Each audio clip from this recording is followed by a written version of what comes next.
네, 이번 시간에는 마태복음 2장입니다. 주제 선고 먼저 한번 같이 읽도록 하겠습니다. 마태복음 2장 23절 같이 읽겠습니다. 나사렛이란 동네에 가서 사니 이는 선지자로 하신 말씀에 나사렛 사람이라 칭하리라 하심을 이루려 함이러라. 네, 오늘 마태복음 2장과 3장을 함께 살펴볼 건데요.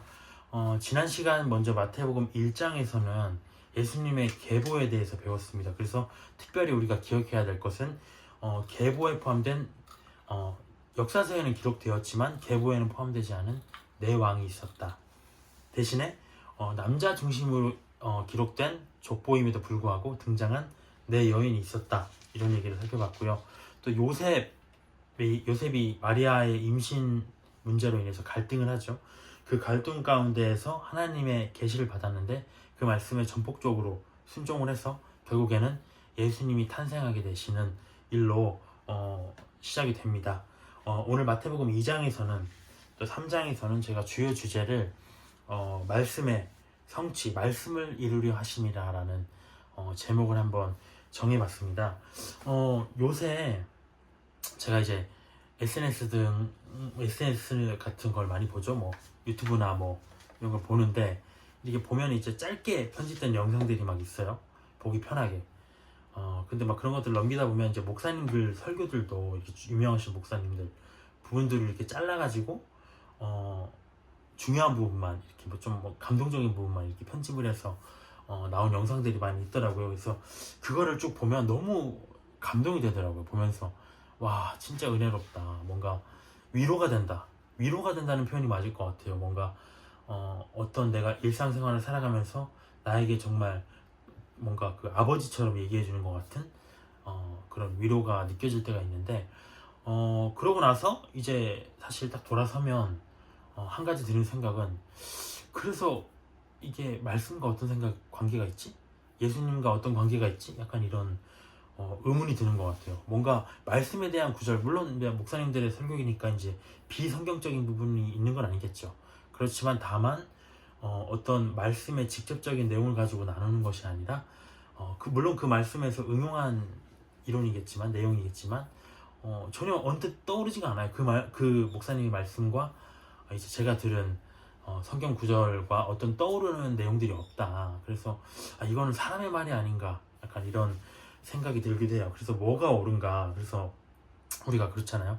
맑은 생수가 이렇게 있는데 굳이 우리가 가공된 생수를 사 먹을 필요가 없잖아요. 1급수의 물이 준비되어 있는데 그걸 버리고 굳이 공장에서 만들어낸 그런 물을 사 먹을 필요가 있는가. 돈 주면서. 그런 생각을 해보면 우리가 가공되지 않은 이 성경을 주셨어요. 우리에게 66권의 성경을 주셨는데 그거를 보면 되는데 뭔가 그것이 보기가 힘들던지 아니면 그게 이해가 잘 안 된다든지 해서 뭔가 그거를 감추고 사람의 생각을 넣고 한 내용들을 책자로 본다. 그럼 이상하잖아요. 뭔가 그것처럼 우리 그 하나님은 우리에게 직접적인 성경, 아주 구체적인 성경을 우리에게 주셨다라는 부분을 생각할 수가 있어요. 우리가 그 얼마 전에 좀 몇 달 전인가요? 그 연극을 하나 봤는데 그 루터 이야기였죠. 루터 이야기를 봤는데 거기서 이제 그 교황청인가요? 교황이 이제 천주교죠. 거기서 주창을 하는 게 성경을 누구나 볼 수 없다. 성경은 하나님의 택함 받은 사람만 봐야 된다. 이런 내용들이 있었어요. 그래서 일반인들은 계속 무지해 가는 거죠. 하나님의 뜻이 어떤 건지 모르고 그냥 천주교 사제가 이렇게 전하는 말씀을 듣고 그게 옳은 것이구나. 천주교 사제한테 우리가 고해성사를 하면 그 죄가 사해지는 것이구나. 면죄부도 돈으로 살 수 있는 것이구나. 약간 이런 잘못된 부분들이 잘못된지도 모르고 사역자가 말하니까 옳겠거니 하고 이렇게 넘어가는 부분이라는 거죠. 그것들을 봤을 때 이 성경을 제대로 공부하지 않는 게 얼마나 큰 문제인가라는 문제의식을 가지면서 왜 성경이 중요한가, 왜 말씀이 중요한가 라는 주제로 한번 2, 3장을 살펴보도록 하겠습니다. 우리 2장의 주요 내용은 메시아의 탄생입니다. 2장도 그렇고요. 3장도 이제 메시아의 예언을 하는 세례 요한의 이야기인데 둘 다 어떤 구약의 근거를 둔 말씀의 성취를 주로 다루고 있다는 거죠. 그래서 특히 2장에는 메시아의 탄생에 대한 기록된 메시아의 탄생에 대해서 미리 예언된 구약 성경의 기록들을 예수님이 성취하셨다, 이렇게 성취하셨다라는 부분들을 마태가 복음서에 나타내고 있는 것입니다. 우리가 그 유대인들 한번 살펴보면 그들이 만약에 성경을 정말 제대로 알았다라고 한다면 뭐 마태의 이 말을 들었을 때, 아니면 예수님이 어떤 이적들을 행하실 때 이거는 성경 구절에 있는 내용이었는데 이분이 메시아구나라는 걸 확 캐치할 수가 있었겠죠. 물론 그런 사람도 있었습니다. 하지만 대부분들의 종교인들은 전혀 그런 예수님이 메시아라는 생각조차 하지 못했다는 것이죠. 그 부분에 대한 성경 구절들도 이어서 한번 찾아보겠습니다. 지금 우리에게 이것이 무엇이 중요하냐라고 살펴본다면, 예수님이 초림하셨을 때는 이미 지나갔어요. 이제 우리가 기다리고 있는 것은 예수님의 재림입니다. 다시 오실 예수님이신데, 그분이 어떻게 오실 것이고 우리가 어떻게 그 나라를 준비해야 될 것인가가 성경에 다 기록되어 있는데, 우리가 만약에 그 부분을 공부하지 않고 그저 목사의 설교에 감동하고 그냥 목사의 설교에 위로를 받는다면, 만약 주님이 다시 오셨을 때 우리가 주님을 알아볼 수 있을 것인가? 라는 생각을 한번 해보아야 되겠습니다. 1절부터 본격적으로 본문을 한번 살펴보도록 할게요. 1절, 헤롯 왕 때 예수께서 유대 베들레헴에서 나심에 동방으로부터 박사들이 예루살렘에 이르러 말하되, 유대인의 왕으로 나시니가 어디 계시냐? 우리가 동방에서 그의 별을 보고 그에게 경배하러 왔노라 하니, 헤롯 왕과 온 예루살렘이 듣고 소동한지라 라고 되어 있습니다. 이제 동방 박사들이, 유대인들이 아니죠, 이방인들이 별을 봤어요. 어떤, 우리가 창세기에 보면 광명체를 지으시면서 별로 인해서 어떤 징조를 나타내시겠다라는 부분들이 있어요. 그것처럼 이 이방인들도 어떤 성경에 대한 기록은 잘 모르지만 뭔가 이상하다, 이 별은 뭔가, 이 별자리는 심상치 않다 해서 따라와 본 것이죠. 그래서 베들레헴이라는 고을까지 와서 왕을 찾고 있는 겁니다. 근데 헤롯 왕이 당황을 한 거죠. 왜 당황을 했을까요? 헤롯 왕이 당황한 이유는 자기가 왕이니까요. 내가 왕인데 유대인의 왕이 또 온다고? 자기의 권력이 뭔가 침해받을까봐 두려웠던 것입니다. 그러면 이 헤롯 왕이라는 사람은 누구인가라는 부분을 한번 살펴볼 필요가 있어요. 우리가 뭐 다 알겠지만 야곱가에서, 우리가 이스라엘 민족의 시초가 바로 아브라함이지만 그 중에서 창세기에서도 가장 많은 부분을 할애하는 게 야곱의 이야기입니다. 우리가 야곱이 직접적으로 이스라엘이라는 이름을 받았어요. 그래서 하나님께 이름을 받고 그 이스라엘이 지금까지도 이어져 내려오고 있는 겁니다. 그 야곱이 이제 어린 시절이었죠. 태어났는데, 태어날 때부터 특별한 일을 하고 태어났어요.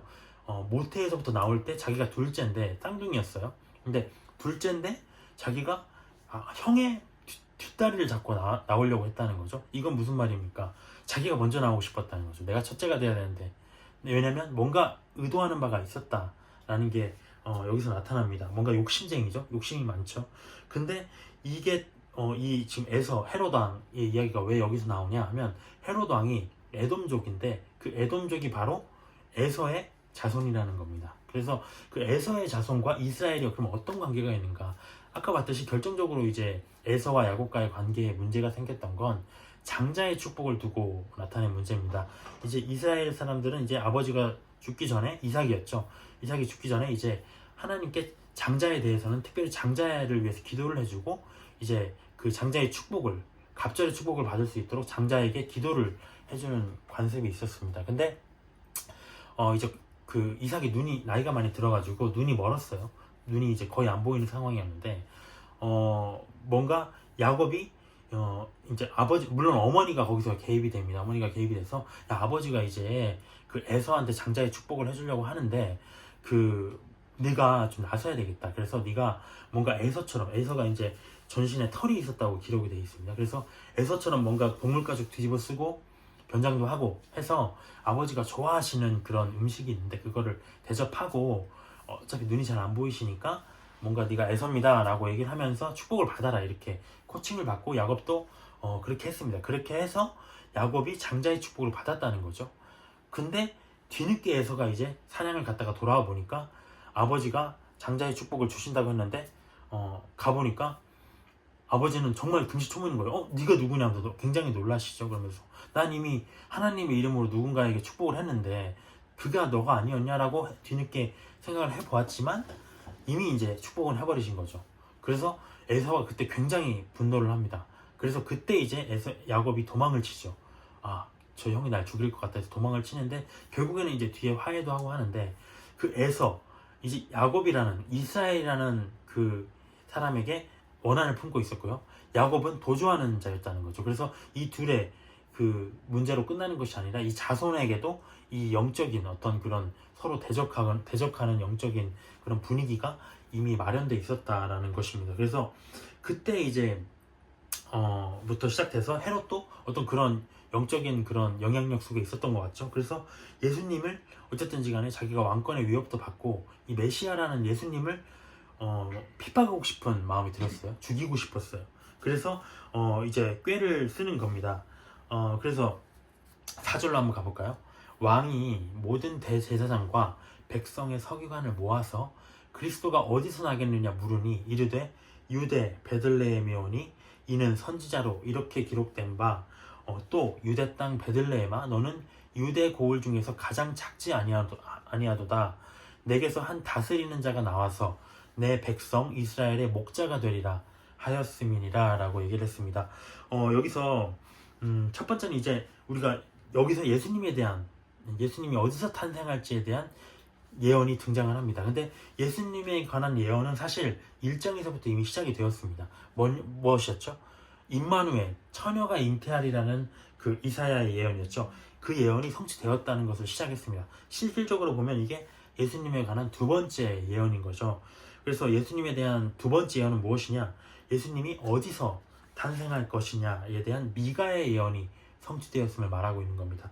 이 미가서에 뭐라고 되어 있냐면 베들레헴에서 날 것이다. 베들레헴아 하면서 시작을 했잖아요. 그래서 거기서 한 다스리는 자가 나올 것이다 라고 기록이 되었었는데 그가 바로 예수님이다 라고 얘기를 하고 있는 겁니다. 우리가 베들레헴이라고 한번 생각해 볼까요? 이 뜻이 빵집이라는 뜻이에요. 우리가 유대인들은 외국의 기준으로 봤을 때는 빵집이지만 우리가 그 한국인의 기준으로 봤을 때는 떡을 파는 곳이라는 뜻이거든요. 방앗간을 얘기하는 거거든요. 그래서 한국 우리 성경에는 계속 떡 이렇게 나오는 것 같아요. 근데 외국인에게는 브레드라고 나온 거죠. 그것처럼 베들레헴의 의미는 어떤 빵집이었다라는 의미였습니다. 근데 요한복음 6장 51절에 보면 이런 얘기가 나와 있어요. 나는 하늘에서 내려온 살아있는 떡이니 사람이 이 떡을 먹으면 영생하리라. 내가 줄 떡은 곧 세상의 생명을 위한 내 살이니라 하시니라 라는 기록이 있습니다. 여기 보면은 예수님이 자기를 살아있는 떡이라고 했어요.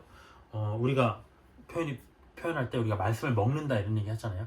말씀이 육신으로 되셔 오신 분이 바로 예수님이거든요. 그래서 우리가 말씀을 공부해서 말씀을 정말 먹을 때마다 떡처럼 먹을 때마다 우리에게 유익이 되는 것입니다. 그것처럼 어떤 예수님이 나실 베들레헴이라는 장소는 그런 의미가 있다. 예수님과 뭔가 연관된 이미지가 연상이 되는 거죠. 어쨌든 첫 번째 예언이 성취가 된 것입니다. 7절로 한번 가보겠습니다. 7절 이에 헤롯이 가만히 박사들을 불러 별이 나타난 때를 자세히 묻고 베들레헴으로 보내며 이르되 가서 아기에 대하여 자세히 알아보고 찾거든 내게 고하여 나도 가서 그에게 경배하게 하라 라는 얘기가 있습니다. 이게 어떤 진심인가요? 헤롯의 진심? 아니었죠. 동방박사가 찾고 다니는데 그들에게 얘기를 하는 겁니다. 너희가 혹시 그 메시아라는 사람을 찾게 되면 나에게 좀 알려줘라. 나도 그분께 경배해야 되지 않겠느냐는 얘기를 하고 있어요. 하지만 이것은 사실이 아니었죠. 그가 만약에 발견이 된다면 메시아를 죽여야 되겠다는 속셈을 가지고 있었다는 거죠.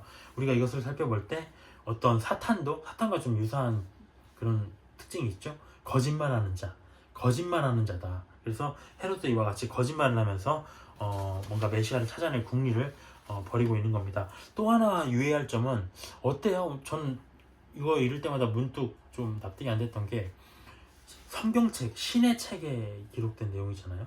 신의 책에 기록된 내용인데 만약에 그게 성취가 됐다고 한다면 와 이건 신이 계획한 거야 라고 뭐 자기 마음에 합당치 않아도 그걸 따라야 된다고 마음이 들잖아요. 근데 이 사람은 신의 뜻에 대적하는 거예요.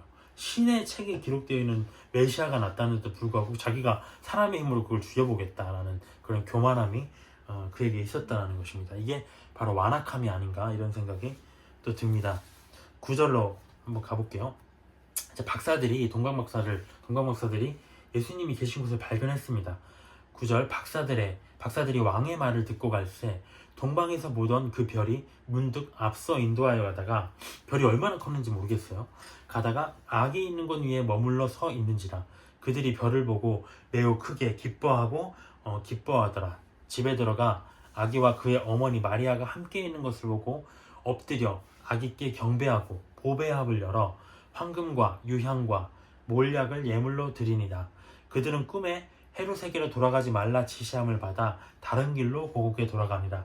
여기 보면은 동방박사들이 처음으로 예배를 드리죠. 예수님이 태어나신 메시아가 태어나심을 처음 알고 예배드린 사람이 누구이냐? 유대인이 아니었다는 거죠. 이방인이었다는 겁니다.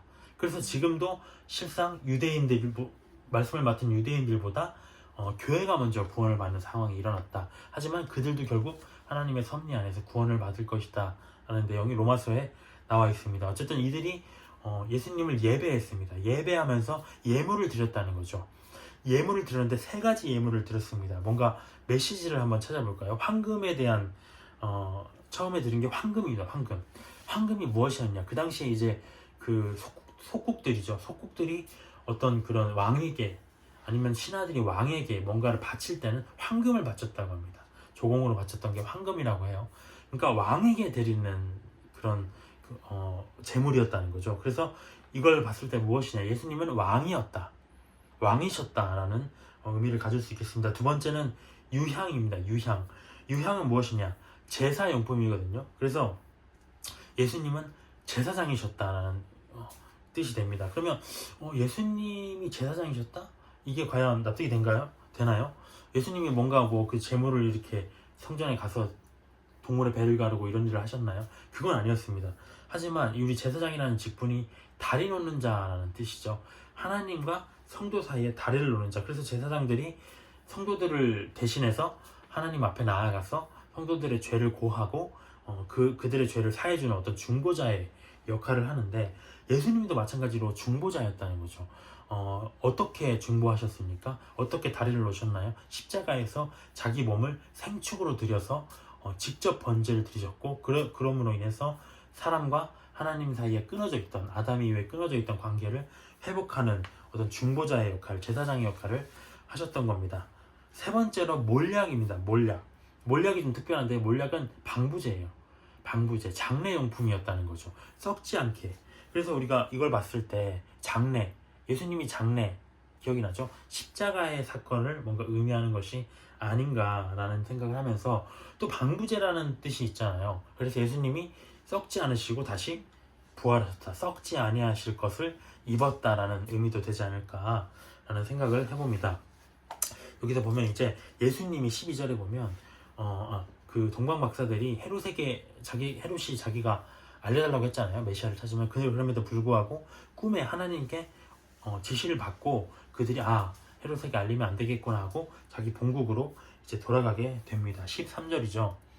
그들이 떠난 후에 주의 사자가 요셉에게 현몽하여 이르되 헤롯이 아기를 찾아 죽이려 하니 일어나서 아기와 그의 어머니를 데리고 애굽으로 피하여 내가 내게 이르기까지 거기 있으라 하시니 요셉이 밤에 일어나서 밤에 아기와 그의 어머니를 데리고 애굽으로 떠나가 헤롯이 죽기까지 거기 있었으니 이는 주께서 선지자를 통하여 말씀하신 바 애굽으로부터 내 아들을 불렀다함을 이루려 하심이라 라고 기록되어 있습니다. 첫 번째 예수님에 관한 말씀의 성취 1장에서 임마누엘이었죠.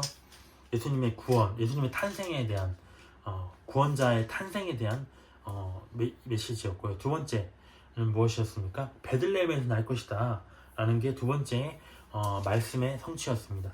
세 번째는 무엇이었냐?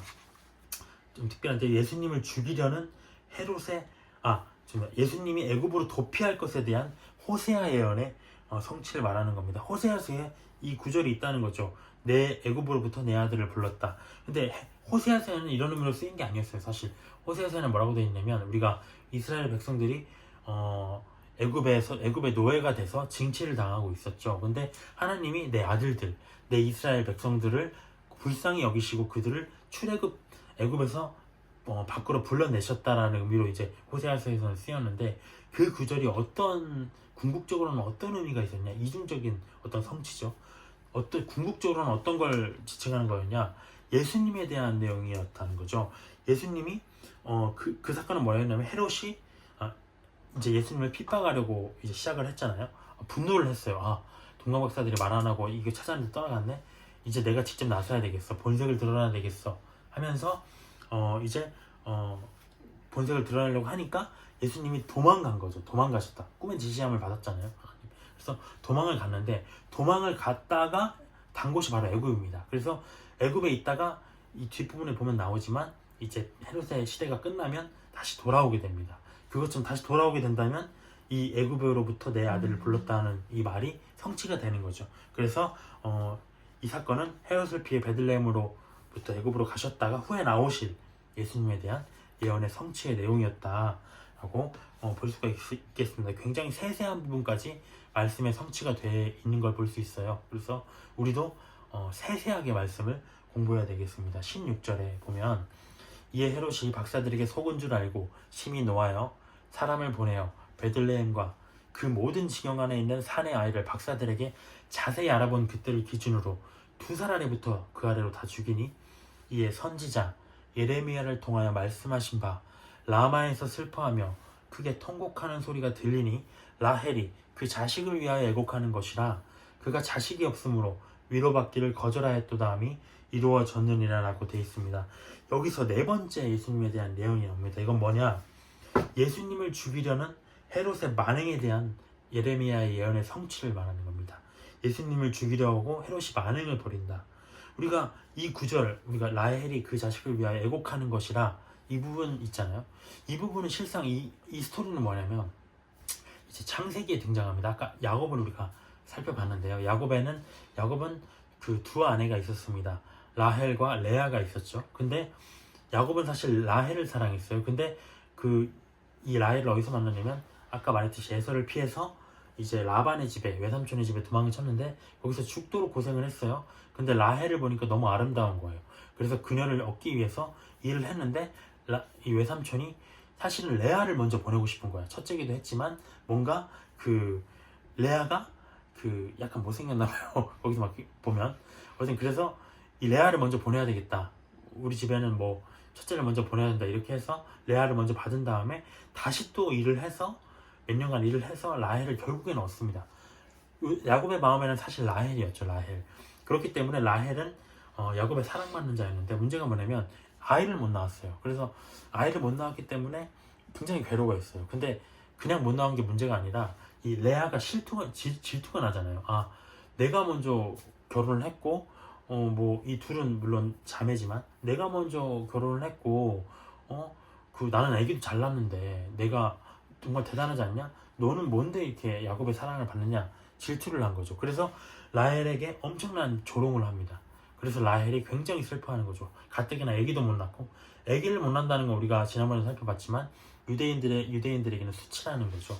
메시아를 낳아야 되는데 여자의 후손인 메시아를 낳아야 되는데 그 태가 이어지지 않는다? 그건 굉장한 여인들에게 수치였는데 그것만 해도 감당하기 어려운 상황에서 레아라는 인물이 굉장히 조롱을 했다라는 그런 압박감 속에 슬픔 속에 있는 상황이었습니다. 그래서 라헬이 그 자식을 위하여 애곡하는 것이라 그가 자식이 없으므로 위로받기를 거절하였도다.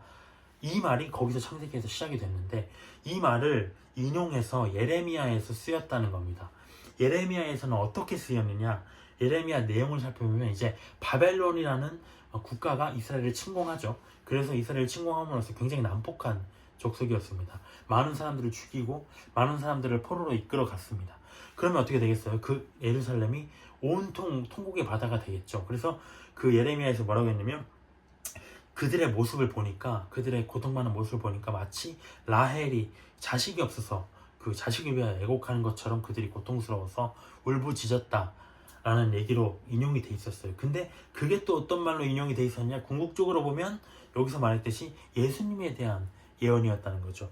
이게 뭐냐면 예수님이 이제 도피를 하셨는데 헤롯이 화가 나서 그 지역에 이제 그 일대에 그 2살 아래의 아이들을 모두 죽이고자 이제 마음을 먹었어요. 그래서 그 베들레헴 지역이었죠. 베들레헴 지역의 2살 아래. 그러니까 예수님이 태어났을 당시에는 예수님이 딱 우리가 어떤 연극이나 이런 걸 보면은 뭔가 동방박사들이 찾아왔을 때 막 갓난 이제 예수님을 이제 맞는 그런 내용이 나오잖아요. 근데 실상 역사적으로 이제 분석을 해보면 이것처럼 어떤 2살쯤 되었을 것이다 라는 탄생 후에 2살쯤에 이제 동방박사들이 그들에게 예수님께 찾아가서 경배를 했을 것이다 라는 내용이 나와 있습니다. 근데 어쨌든 헤롯이 이제 계산을 해보니까 2살 정도 아래에는 정도 된 것 같아요. 그래서 그 2살 아이의 아이들을 다 죽여버려라 라고 명령을 내립니다. 그러면 어떻겠어요? 그 지역, 베들레헴 지역에 이제 부모들은 어떠한 괴로움에 빠지겠습니까? 자식을 다 잃어버렸다는 거죠. 그래서 자식을 잃었기 때문에 통곡을 하게 됩니다. 그 통곡의 예언을 바로 그 라마에서 슬퍼하며 크게 통곡하는 소리가 들렸다. 이 라마에서, 왜 라마에서 들렸느냐? 헤롯이 2살 아래의 아이들을 다 죽여버렸기 때문에. 불 좀 켜주세요. 2살 아래의 그 아이들을 다 죽여버렸기 때문에 이런 일이 발생하였다 라고 이제 얘기를 하고 있는 겁니다. 그래서 결국에는 정말 신기한 거죠. 창세기에 시작된 라헬의 그런 통곡이 그 바벨론 포로로 끌려가는 이스라엘의 절규로서 예레미야에 나타났고, 그 예레미야의 말씀이 결국에는 마태복음에서 예수님을 죽이기 위해서 헤롯이 벌인 만행에 대한 예언이었다와까지 연결이 되고 있는 겁니다. 19절로 한번 보도록 할게요. 19절에 보면 헤롯이 죽은 후에 주의 사자가 애굽에서 요셉에게 현몽하여 이르되 일어나 아기와 그의 어머니를 데리고 이스라엘 땅으로 가라. 아기의 목숨 찾던 자들이 죽었느니라 하시니 요셉이 일어나 아기와 그의 어머니를 데리고 이스라엘 땅으로 들어가니라 라고 되어 있습니다. 그러나 아켈라오가 그의 아버지 헤롯을 이어 유대의 임금됨을 듣고 거기로 가기를 무서워하더니 꿈에 지시하심을 받아 갈릴리 지방으로 떠나가 나사렛이란 동네에 가서 사니 이는 선지자로 하신 말씀에 나사렛 사람이라 칭하리라 하심을 이루려 함이니라. 네, 마지막 5번째 예언입니다. 나사렛 예수라고 우리가 부르고 있죠. 그 예언에 대한 성취, 그렇게 불릴 것에 대한 예언의 성취가 무엇이냐? 이제 헤롯이 아까 말했듯이 베들레헴에서 애굽으로 도피했다가 애굽으로부터 내 아들을 불렀다 하심과 같이 애굽에서 이제 나오라 하는 명령을 받았어요. 근데 나올 거면 이제 베들레헴으로 다시 돌아가야 되는 거죠. 근데 이제 어떤 일이 발생하냐면 헤롯 대왕, 헤롯은 죽었어요. 그때 핍박하던. 근데 그 이제 아들들이 그 지역을 통치를 하게 됩니다. 분봉왕이라고 해서 나누어서 여러 명의 아들들이 통치를 하게 되는 거죠. 그 중에서 이 베들레헴 지역, 유대 땅을 그 관할하고 있던 헤롯 아켈레오, 여기 등장하는 22절에 등장하는 아켈레오라는 왕이 굉장히 자기 선대보다 더 잔혹했다는 기록이 있었습니다. 그러니까 그 소문을 들으니까 너무 두려운 거예요. 아, 요셉이 가긴 가야 되는데 여기로 가는 게 맞나 하고 있을 때 하나님이 나타나셔서 거기로 가지 말고 갈릴리 지방으로 가라라고 얘기를 하신 겁니다. 그렇게 해서 갈릴리 지방에는 이제 헤롯 빌립이라는 사람이 있는데 비교적 온화했다고 해요. 어쨌든 그 인물이 통치하는 그 지역으로 살게 됩니다. 그럼으로써 자연스럽게 나사렛이라는 동네에 가서 살게 되는 건데, 그 말씀이 어디에 기록되어 있냐라고 하면은 이제 거기에 기록되어 있는 거죠. 어디 기록되어 있죠?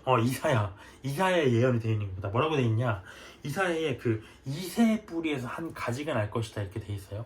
이새의 뿌리, 우리가 이새면 누굽니까? 다윗의 아버지죠. 그러면 결국에는 다윗의 뿌리, 곧 메시아 예수님을 지칭을 합니다. 그 이새의 뿌리, 예수님이 메시아가 어떤 한 가지에서 난다 라고 얘기를 하고 있어요. 그 가지라는 뜻이 뭐냐면 바로 나짜르라는 뜻이라고 해요. 말이라고 해요. 나짜르, 우리가 나사로라고 부르기도 하고요. 그 다음에 여기서 말했듯이 나사렛이라는 또 뜻이 됩니다. 그래서 우리가 예언처럼 나사렛 사람이라 불릴 거야 라는 그런 예언이 써 있는 게 아니라 이런 이새의 뿌리에서 한 가지가 난다, 이 나짜르가 난다, 이런 뜻을 유추했을 때 이 말이 무슨 말이냐?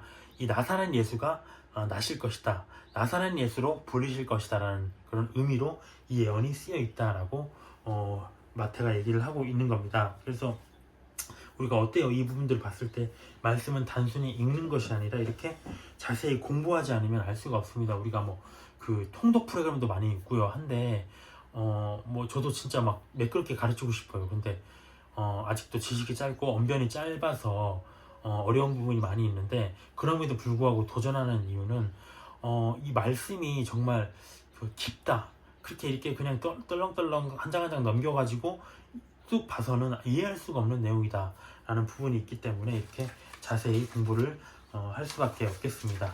3장까지 한번 보도록 할게요. 3장으로 넘어도록 하겠습니다. 3장은 이제 세례 요한이라는 인물이 등장을 합니다. 세례 요한 1절부터 한번 읽어볼게요. 그때 세례 요한이 이르러 유대 광야에서 전파하여 말하되 회개하라 천국이 가까이 왔느니라 하였으니 그는 선지자 이사야를 통하여 말씀하신 자라. 일러스되 광야에 외치는 자의 소리가 있어 너희는 주의 길을 준비하라 그가 오실 길을 곧게 하라 하였느니라. 이 요한은 낙타 털옷을 입고 더워 죽겠는데요. 낙타 털옷을 입었네요. 허리에 가죽띠를 띠고 음식은 메뚜기와 석청이었더라. 이때 예루살렘과 온 유대와 요단강 사방에서 다 그에게 나아와 자기들의 죄를 자복하고 요단강에서 그에게 세례를 받더니라고 기록되어 있습니다. 이 세례 요한이 누구인가 보면 우리가 3절에 보면 이런 얘기가 있네요. 이사야 선지자를 통하여 말씀하신 자라. 그러니까 예수님뿐만 아니라 이 세례 요한에 대해서도 나실 것이 바로 이미 기록되어 있었다. 이사야에 뭐라고 기록되어 있었냐면 광야에 외치는 자의 소리 그리고 주의 길을 준비할 자 주의 길을 그가 오실 길을 곧게 할 자라고 기록이 되어 있었다고 합니다. 우리가 이 내용을 좀 더 연구해 보기 전에 우리가 세례 요한이 누구인가 예수님의 증언에 따르면 여자가 낳은 자 중에 가장 큰 자다. 이게 무슨 말이냐면 사람 중에 최고다. 인류 중에 최고다라는 뜻이에요. 예수님의 어머니 마리아의 사촌이죠. 우리가 누가복음 1장에 보면 마리아와 그 세례 요한의 어머니 엘리사벳이 만나서 서로 만나는 장면이 나옵니다. 그러니까 결국에는 예수님과도 사촌이었다는 거죠. 우리가 그리고 또 말라기를 보면 말라기 제일 구약의 마지막이죠. 거기 보면 이렇게 나와 있습니다. 보라 크고 두려운 날이 이르기 전에 내가 선지자 엘리야를 너희에게 보내리니 그가 아버지의 마음을 자녀에게로 돌이키게 하고 자녀들의 마음을 그들의 아버지에게로 돌이키게 하리라. 이게 뭡니까? 아버지의 마음이 자녀를 버렸었어요, 사실. 근데 그 자녀의 마음에게로 아버지가 다시 관심을 쏟을 수 있도록 하시고, 또 하나는 뭐냐면 자녀들이 아버지의 존재조차 부정하는 상황이었죠. 그렇지만 그 자녀들이 아버지를 기억할 수 있도록 이끄는 자다. 그러니까 뭔가 촉매제다라는 얘기를 말라기에서 하고 있습니다. 누가복음 1장 7절에 보면 뭐라고 되어 있냐면 그가 또 엘리야의 심령과 세례 요한이죠. 엘리야의 심령과 능력으로 주 앞에 먼저 와서 아버지의 마음을 자식에게 거스르는 자를 의인의 슬기에 돌아오게 하고 주를 위하여 세운 백성을 준비하리라. 준비하는 인물이었죠. 그래서 엘리야가 아니었어요. 우리가 뒤에서 보면 이런 얘기도 하고 있죠. 사람들이 너무 세례 요한이 대단하니까 당신 엘리야냐? 엘리야가 누구냐면 구약에서 나온 이스라엘인들이 가장 존경하는 많은 이적과 기적을 펼쳤던 인물입니다. 선지자입니다. 그래서 네가 엘리야냐? 그랬더니 자기는 엘리야가 아니다라고 했어요. 근데 엘리야가 아니라 엘리야의 신령으로 온 사람이라는 거죠. 엘리야가 어쩌면 환생? 하나님이 환생시킨? 그러니까 엘리야라는 그 환생의 각을 갖고 온 게 아니라 다른 사람이에요. 전혀 다른 사람인데 엘리야와 같은 마음으로 오게 하신 그런 하나님이 예비하신 사람이었다라는 거였고요. 또 이런 얘기하고 있죠. 엘리야에게로 보낼 것이다. 또 사람들이 그렇게 네가 그리스도냐? 라고 얘기를 해요. 그 정도까지 세례 요한이 굉장히 대단했다는 거죠. 근데 그의 모습을 보면 어떻습니까? 여기 보면은 사실은 그의 모습을 보면 4절에 보면 낙타 털옷을 입고 가죽띠를 띠고 메뚜기 석청을 먹는 존재였어요. 세례 요한은 제사장 사가랴의 그 아들이었죠. 제사장의 가문이었습니다. 그럼에도 불구하고 그 제사장이 누리는 모든 특권들을 내려놓고 광야에서 나아가서 하나님 뜻을 구하면서 이렇게 어떤 그 야인의 모습으로 살아갔다는 거죠. 낮은 모습으로, 천한 모습으로, 죄인의 모습으로 살아갔다는 거죠. 어쨌든 그가 무엇이라고 외치고 있냐면 선포를 합니다. 회개하라 천국이 가까이 왔느니라라고 하면서 자기는 뭐라고 여기서 소개하고 있냐면 광야에 외치는 자의 소리다 라고 얘기하고 있습니다. 외치는 자의 소리, 이 구절에 대해서 묵상해 보셨나요? 자기는 사역자도 마찬가지입니다. 하나님의 말씀을 전달하는 예수님을 전하는 소리라는 거죠. 소리 자체, 도구라는 거죠. 주제와 목적이 될 수 없다. 그래서 사역자가 자기 얘기를 하면 안 됩니다. 자기 얘기가 들어가면 안 됩니다. 자기는 광야에서 외치는 자가 따로 있어요. 그의 소리라는 거죠. 그냥 소리. 본체가 있고 자기는 그런 도구이다 라고 얘기를 하고 있습니다. 두 번째는 뭐냐? 주의 길을 준비하는 자라는 거죠. 우리가 2절에 보면 회개하라. 천국이 가까웠다 라는 메시지가 있습니다. 어때요? 이 메시지 굉장히 투박하고 굉장히 짧고 굉장히 볼품없지 않나요? 회개하라. 천국이 가까웠다. 이 메시지 하나로 이 모든 사람들이 요단 사방에서 나와서 그에게 세례를 받았다. 회개를 했다. 하나님이 그에게 물론 그 사람들에게 그 말을 듣고 회개할 마음을 주셨겠지만 그의 메시지는 굉장히 짧았어요. 그냥 투박했어요. 어떤 꾸밈과 어떤 미사 여구도 없었어요. 그것처럼 그 메시지를 전포했을 때, 짧은 진리를 전포했을 때 사람들이 뭔가 세례요한을 바라보는 것이 아니라 죄사함을 주시는 메시아를 사모할 준비를 시키는 거죠. 그래서 내가 죄인이었구나. 내가 죄인이었어. 그렇게 인식을 하도록. 그래서 회개하고 난 다음에 회개하고 나면 끝인가요? 그들에게 사실 회개로서 구원이 이루어지진 않습니다. 메시아가 와서 그에게 구원을 줘야 되는 거거든요. 그래서 일단 그 준비 단계로 자기가 죄인임을 잊고 사는 자들에게 죄인임을 자각시키는 역할을 했다. 그게 바로 세례 요한의 역할이었다라고 볼 수가 있겠습니다. 어쨌든 말라기 이후에 이스라엘 사람들이 한 300년간 이 신약 시대까지 하나님과의 소통이 완전히 단절됐죠. 영적으로도 완전히 죽었을 거잖아요. 그래서 이 300년 만에 하나님의 메시지를 들고 나오는 이 세례 요한을 보고 굉장히 열광을 했습니다. 아마 뭐 선지자의 가문인데도 불구하고 이렇게 몸으로도 자기의 그런 사역적인 걸 보여주고 있잖아요.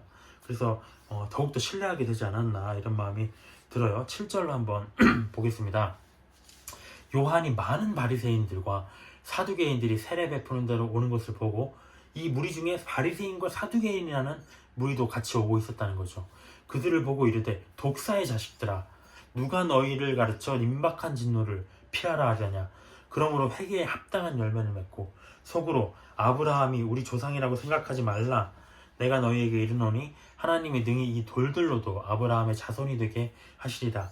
이미 도끼가 나무 뿌리에 놓였으니 좋은 열매를 맺지 아니하는 나무마다 찍혀 불에 던지우리라 라고 얘기가 됐습니다. 우리가 굉장히 신랄하게 비판을 했는데요. 세례 요한이 비판한 이 자들은 누굴까요? 이 독사의 자식들이라고 비판받은 바리새인과 사두개인들은 누구일까요? 바리새인들은 어떤 종교의식의 메인자들입니다. 그들은 하나님을 믿고 영적인 걸 믿고 천사를 믿었지만 어떤 종교의식에 매몰된 자들. 그래서 우리가 뒤에 보면 바리새인들을 굉장히 율법적인 부분들을 비판하시죠. 또 사두개인들은 무엇입니까? 근데 사실 정반대의 인물들이에요. 이들은 영적인 것을 부정합니다. 현실 세계에 있는 자들입니다. 현실적인 것을 중시하는 자들입니다. 근데 특별한 게 뭐냐면 이 정반대에 있는 자들이 같이 연합했다는 거죠. 그러니까 진리를 대적하는 세력들은 서로 연합한다. 뭔가 모양이 달라도 뭔가 추구하는 사상이 달라도 한꺼번에 연합하는 그런 우리가 정치적인 얘기하면 안 되지만 뭔가 그쪽 세력들이 뭔가 다 다르잖아요. 추구하는 바가. 그럼에도 불구하고 하나의 그런 색상으로 모이는 우리가 그걸 볼 수가 있어요. 그것처럼 뭔가 이 영적인 부분들이 그런 대적하고 뭔가 반기를 들고 이런 부분들이 바로 사탄의 역사인데 그것이 바로 이 바리새인과 사두개인들에게 적용되는 것이 아닌가라는 개인적인 생각을 또 해봤습니다. 어쨌든 이들이 무엇을 잘못했냐라고 보면 이제 뒤에 여기 8절에 나와 있어요. 첫 번째를 보면 그들의 잘못이 무엇이었을까? 첫 번째, 회개에 합당한 열매가 없었다는 거죠. 회개에 합당한 열매. 회개에 합당한 열매가 뭡니까? 내가 어떤 잘못을 회개했으면 다시는 그 죄를 범치 않겠다라는 결단이 있어야 되는 거죠. 지금 당장만 주님의 보혈로 깨끗해 해주세요. 회개하고 끝나는 게 아니라 주님의 보혈로 지금도 깨끗해 해주시고 제가 다음에 또 죄도 지을 건데 그때도 주님의 보혈로 깨끗해 해주세요. 라는 건 회개의 열매가 없다는 겁니다. 그걸 회개한다고 볼 수 없다는 거죠. 주님의 보혈을 이끌어냈을 뿐이지. 그래서 그것은 회개가 아니었다. 근데 그들은 자기 잘못을 전혀 자각하고 있지 않았다. 회개할 마음도 없었다. 의지도 없었다라는 것입니다. 어쩌면 단순히 호기심이 왔을 수도 있어요. 와, 내가 이스라엘의 영적 지도자인데 저 사람 누군데 이렇게 사람들이 따라오는 거야 하면서 호기심에 왔을 수도 있다는 거죠. 열매 없는 회개를 하려는 자들이다라고 봤다는 것입니다.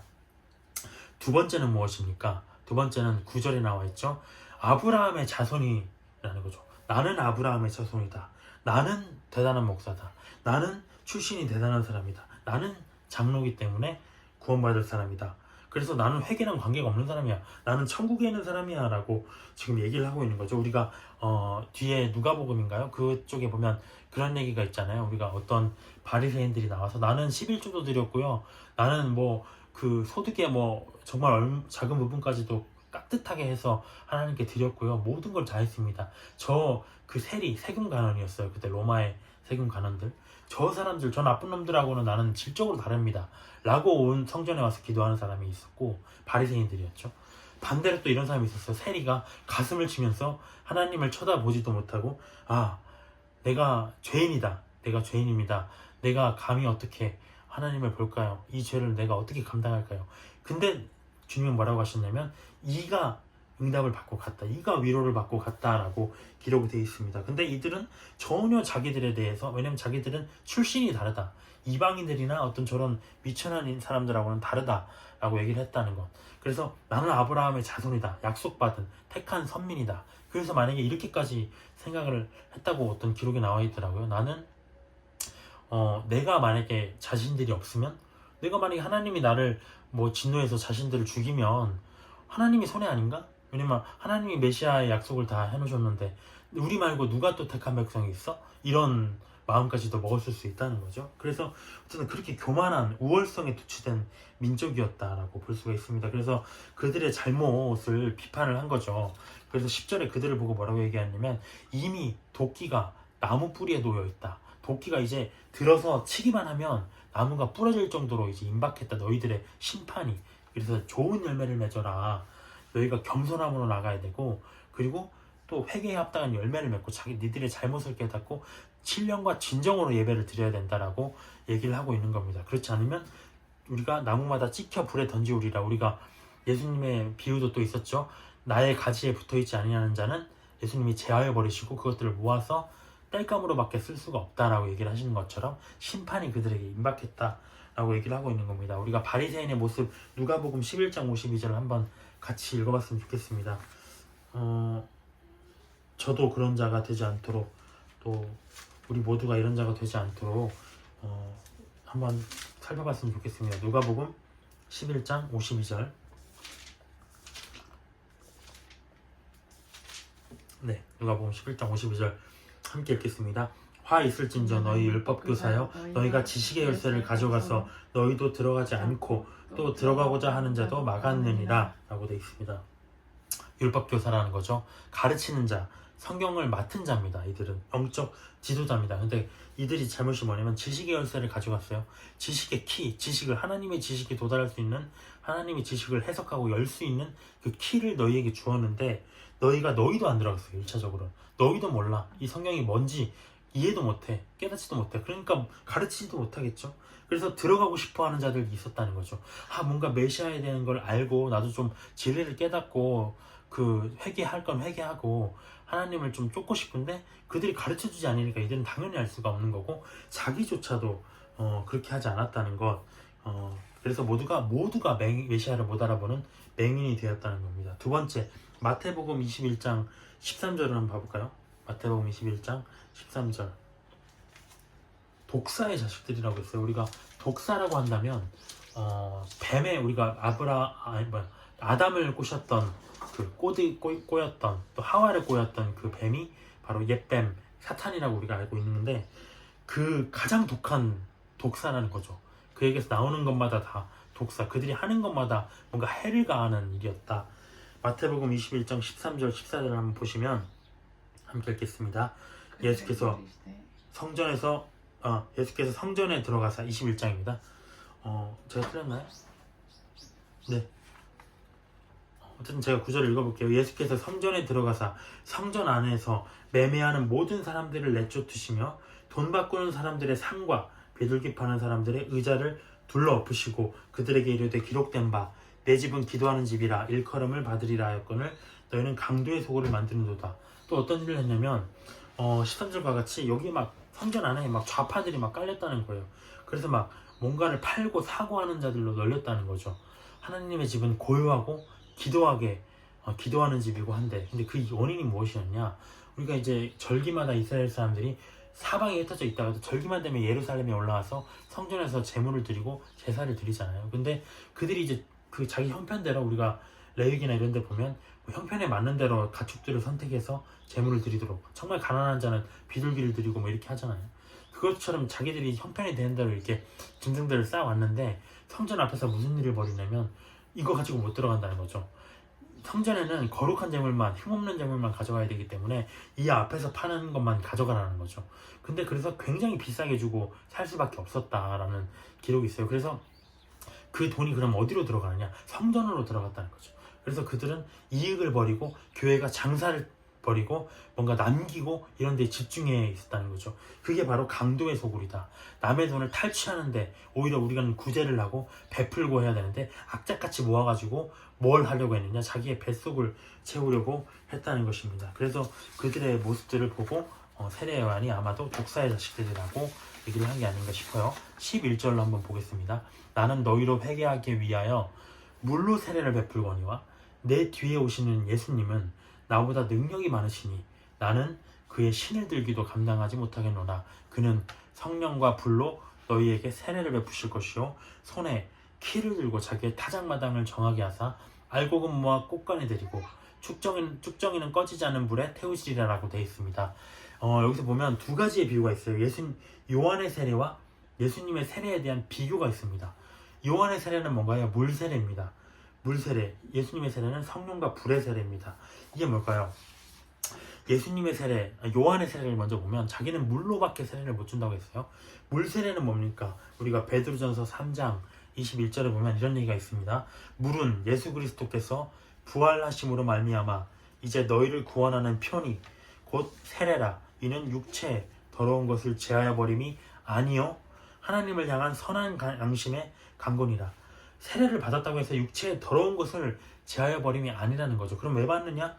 하나님을 향한 선한 양심의 강구. 그러니까 내가 이제 결단하겠습니다. 그동안은 내가 더럽게 살았는데 물에 들어감으로써 나는 이제 죽었고 다시 물에서 나오면서 나는 새롭게 예수님의 생명으로 산 깨끗하게 예수님의 보혈로 고침을 받은 자입니다라는 게 바로 세례라는 거죠. 그것처럼 그 당시에 유대인들도 뭔가 자기의 더러움을 가지고 고하고 물속에 들어갔다 나옴으로써 그거를 정결하게 하는 그런 마음으로 이 세례를 드릴 뿐이지 그것으로 인해서 구원받는 건 아니거든요. 자기의 죄인됨을 인정하고 죄를 자복하고 그건 일반인들도 할 수 있어요. 내가 어떤 실수를 했을 때 나 죄송합니다. 잘못했습니다. 다시 죄 안 지을게요 라고 얘기를 할 수 있어요. 근데 그거는 구원을 줄 수 없다라는 겁니다. 구원은 오직 예수님을 믿음으로만 가능하다. 그래서 사도행전에서도 이런 얘기가 나오죠. 어떤 자들에게 교회라는 자들에게 가봤더니 그들은 너희들이 뭔가 좀 이상해요. 그래서 물어보니까 우리는 세례 요한의 세례까지밖에 모른다. 그래서 그들에게 예수님을 알려줬다는 기록이 있거든요. 그것처럼 세례 요한의 세례는 자기까지 그의 역할은 거기까지였다는 거죠.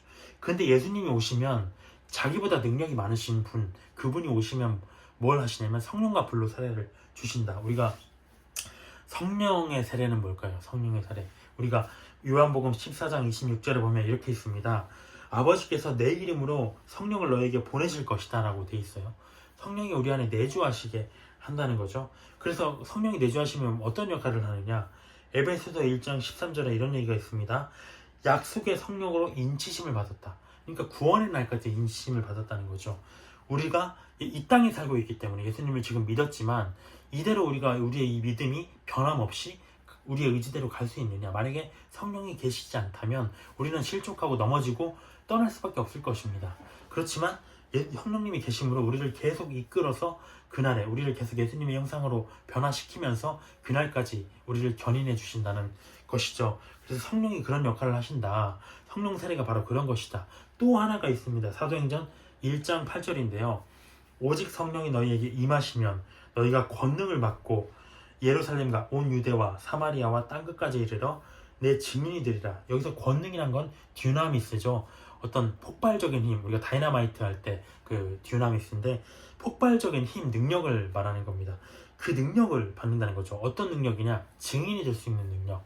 그러면 우리가 다 증인이 될 수 있는데 꼭 능력까지 받아야 되나요? 여기서 말하는 증인이란 무엇이냐면 순교자입니다. 우리가 목숨을 걸고 할 수 있는 순교자. 그래서 우리가 순교라는 것도 나 순교할 거야 한다고 해서 순교할 수가 없습니다. 권능을 받아야 돼요.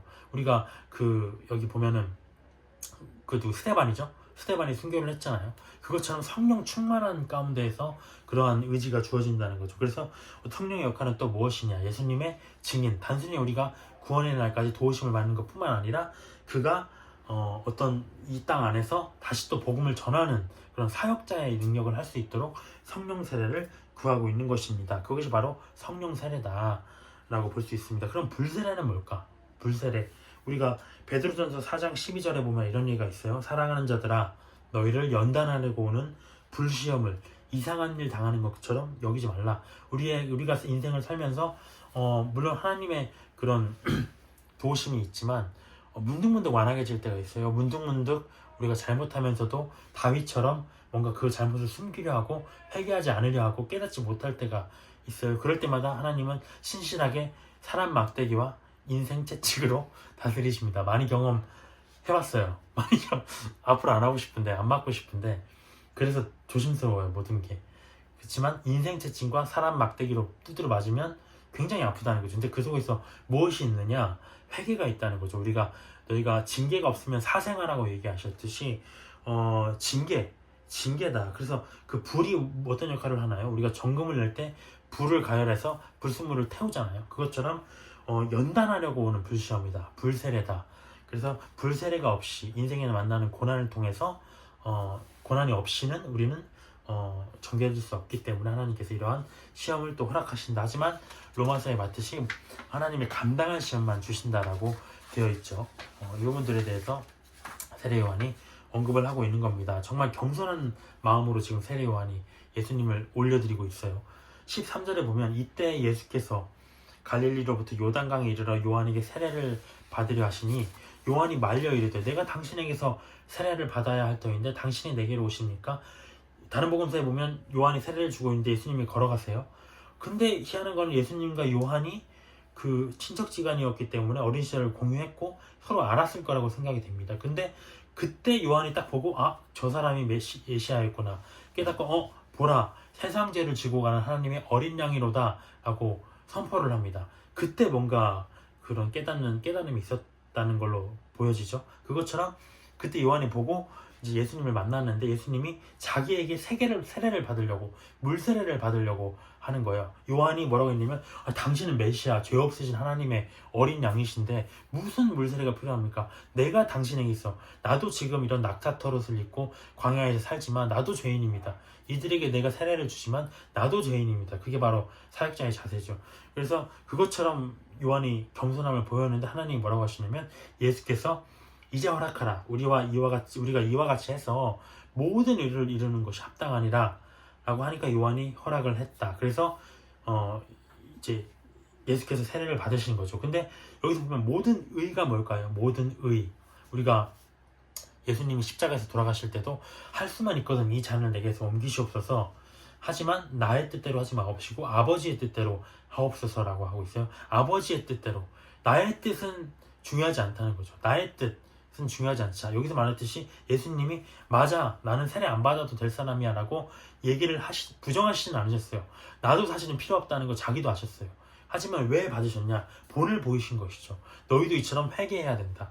왜냐면 자기도 유대인이었거든요. 그 예수님도. 그러면 유대인임에도 불구하고 세례를 받지 않는다? 그러면 그로 메시아로 사람들이 인정할 수 있겠는가? 못한다는 거죠. 그렇기 때문에 유대인이 받는 할례는 다 받으셨고 마찬가지로 모든 율법 다 지키셨고 마찬가지로 여기서도 세례를 받으셨다. 그것이 바로 하나님의 의다, 질서다라고 언급을 하고 있는 겁니다. 그래서 우리도 질서대로 모든 일들을 해나가야 되겠다라고 볼 수가 있습니다. 16절에 그래서 어떤 일이 발생했냐? 예수께서 세례를 받으시고 곧 물에서 올라오실새 하늘이 열리고 하나님의 성령이 비둘기같이 내려 자기 위에 임하심을 보더니 하늘로부터 소리가 있어 말씀하시되 함께 읽을까요? 이는 내 사랑하는 아들이요 내 기뻐하는 자라 하시니라. 이게 무엇입니까? 우리가 정리하자면 예수님께서는 말씀에 기록된 대로 오셨어요. 오신 것만이 아니라 성경의 모든 말씀의 주인공이 바로 예수님입니다. 그래서 이는이라고 했죠. 이는 내 사랑하는 아들이요 내 기뻐하는 자라. 세례 요한을 보고 이는 내 사랑하는 아들이라고 얘기하지 않았어요. 물론 우리도 사랑하는 아들입니다. 하지만 하나님은 분명히 여기서 예수님을 지칭하여서 이가 바로 내가 사랑하는 아들이고 이가 바로 내가 기뻐하는 자라. 다른 복음서에서는 어디까지 나와 있습니까?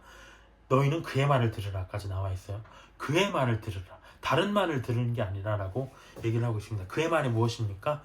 말씀이 육신이 되어 오신 분이 바로 예수님이시기 때문에 그의 말을 듣는다는 것은 말씀을 본다는 것입니다. 그래서 우리가 믿는 일과 아는 일에 하나가 되어서 그리스도의 장성한 분량까지 자라야 한다. 또 어떤 말씀이 있나요? 예수님을 아는 방법이 말씀이 육신으로 오신 분이기 때문에 성경을 봐야 된다. 또 어떤 말씀이 있나요? 우리가 이런 말들을 하는 사람이 있어요. 너무 어려운 말 배우지 마라. 저 누군가도 이렇게 얘기하더라고요. 성경을 많이 배우면 교만해진다고. 근데 그런 것도 좀 있는 것 같아요. 많이 배우면 그렇게 되는 것도 있는 것 같아요. 정말 그래서 늘 자각하면서 해야 되는데 어쨌든 그러면 안 배울 것이냐? 아니라는 거죠. 언제나 단단한 음식은 못 먹고 너희가 젖과 같은 연약한 말씀만 먹겠느냐 하는 얘기를 하셨어요. 너희는 아직도 어린아이로다. 젖이나 먹어야 할 자다라고 바울이 비판을 하시기도 하셨단 말이죠. 그래서 우리가 분명히 예수님을 알아야 됩니다. 호세아서 6장 3절 같이 한번 찾아볼까요? 굉장히 좋은 말씀이었더라고요. 호세아서 6장 3절 우리가 말씀을 이루려 하심을 공부하면서 말씀의 중요성에 대해서 마지막으로 정리하고 있습니다. 호세아서 6장 3절 함께 읽겠습니다. 그러므로 우리가 여호와를 알자. 힘써 여호와를 알자. 그의 나타나심은 새벽빛같이 어김없나니 비와 같이 땅을 적시는 늦은 비와 같이 우리에게 임하시리라 하니라. 알자. 여호와를 알자. 힘써 알자. 힘써 알자. 힘을 써야 돼요. 가만히 있어서 알 수 있는 게 아닙니다. 굉장히 피곤하고 굉장히 지친 일입니다. 요한복음 또 17장 3절 제가 읽겠습니다. 영생은 곧 유일하신 참 하나님과 그가 보내신 자 예수 그리스도를 아는 것이니이다. 영생은 다른 게 있는 게 아니에요. 영생은 다른 곳에 있는 게 아닙니다. 그가 보내신 유일하신 참 하나님과 그가 보내신 자 예수 그리스도를 아는 것. 하나님과 그가 보내신 자 예수 그리스도를 아는 것이라고 얘기를 하고 있습니다. 또 두 번째 내용은 뭡니까? 3장에서 나왔듯이 예수님을 믿었다면, 말씀을 들었다면, 회개했다면 회개에 합당한 열매 맺는 삶을 살아야 하겠습니다. 우리가 히브리서 6장 5절 6절 함께 읽고 마쳤으면 좋겠습니다. 히브리서 6장 5절부터 6절 함께 읽었으면 좋겠어요. 히브리서 6장 5절부터 6절 하나님의 선한 말씀과 내세의 능력을 맛보고도 타락한 자들은 다시 새롭게 하여 회개할 수 없나니 이는 그들이 하나님의 아들을 다시 십자가에 못 박아 드러내놓고 욕되게 합니다. 참 저도 이 말씀 들으면 참 고통스러운데 말씀과 선한 말씀과 어떤 능력을 하나님께서 내 삶을 인도하시는 하나님의 은혜를 경험하고도 타락한 자들은 다시 새롭게 하여 회개할 수 없나니 이는 그들이 하나님의 아들을 십자가에 못 박히신 그 아들을 못 박아놓고 드러내서 욕되게 했다는 거죠. 그들은 무지하여서 욕되게 하였지만 우리는 알면서 드러내놓고 욕되게 하는 더 나쁜 사람들이라는 거죠. 그래서 우리가 여러분과 제가 말씀 안에서 매일매일 어제보다 조금 더 나은 그리스도의 자녀가 되기를 조금 더 간절히 기도하는 또 한 주가 됐으면 좋겠습니다. 기도하고 마치겠습니다. 주님, 오늘 주님 말씀을 대했습니다. 말씀을 이루려 오셨습니다. 그 말씀을 왜 그렇게 소중히 이루셨는지요. 그 말씀이 자신이고 그 말씀이 바로 예수님이시기 때문입니다. 말씀으로 세상을 창조하셨고 말씀처럼 다시 오실 분이시기 때문입니다. 그러므로 우리가 말씀을 배워야 할 것입니다. 누구보다 열심히 힘써 여호와를 알고 여호와를 배워나가야 될 것입니다. 저희에게 깨달을 수 있는 지혜, 성령의 진리의 성령이 우리와 함께 할 수 있도록 저희를 이끌어 주시옵소서. 이 시간 또 한 가지 배운 것은 회개의 말씀입니다. 회개에 합당한 열매입니다. 얼마나 말씀을 들었는데도 불구하고 어떠한 열매를 맺었느냐라고 하시면 정말 주님 앞에 드릴 말씀이 없습니다. 이제는 부끄러운 삶이 아니라 회개에 합당한 열매를 100배, 20배, 1000배의 결실을 맺는 자가 되게 하여 주시옵소서. 감사드리며 예수님 이름으로 기도드렸습니다. 아멘. 감사합니다.